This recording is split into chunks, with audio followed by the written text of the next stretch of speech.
Umutai was busy, and Dugayona was really busy. Actually, I'm here tonight because this is the first time that my husband and I have been out together in 5 years. He said he paid a babysitter. I just had to give a short speech. Last week I had the honor of sitting with Hawaii's retired Chief Justice William S. Richardson in his office in the law school that bears his name. He's about to celebrate his 90th birthday. In looking back on his amazing career of being a true leader in Hawaii, he's the man who ensured that all Hawaii beaches are public land. As Lieutenant Governor, his office was in Iolani Palace, in the suite of rooms where Queen Liliuokalani was imprisoned. Imagine how emotional that would be for a part Hawaiian man. But in looking back on his amazing life, the stories that he enjoys telling the most were of how hard his family struggled in his childhood. His father built their house in Kaimuki entirely of scrap lumber.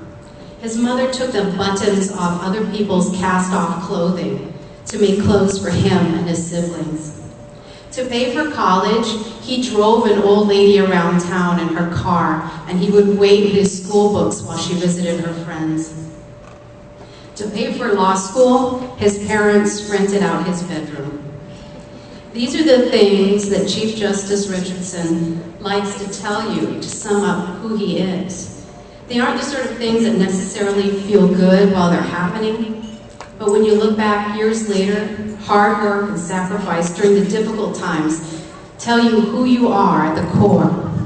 They're the things that set the foundation for later success. There were some amazing stories tonight about leadership and succeeding even when times are tough. Years from now, you will look back to these difficult days and know exactly what you're made of. I think we all learned that back in 2005, 2006, it didn't take much special skill to make a lot of money in Hawaii.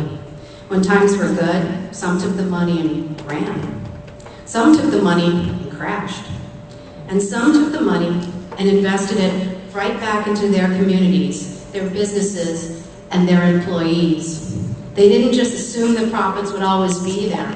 They started scouting around for smarter ways to work. And they bought equipment or built facilities that made them more efficient. They started working on new products and services. True business leaders back then, as they are now, are the people who knew it wasn't going to last forever, and they prepared for what was to come next. We are surrounded by those people tonight. We read every day about the efforts of government to pay its bills, but never so much about the thousands of businesses and nonprofits quietly struggling to keep the doors open and to keep their people working. When businesses have to cut pay, they don't cut the hours they're open or take furlough days or tell their customers they just have to accept less. They get busy and they pull together.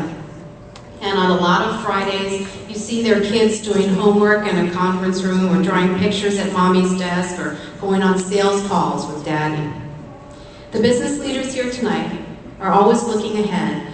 Just as they anticipated the storms of the past year, they're also preparing for the recovery. You get strong through the hard times, and that sets the foundation for the good times. That's why you're all leaders. The band is starting next door, so that's my cue. Congratulations, and thank you.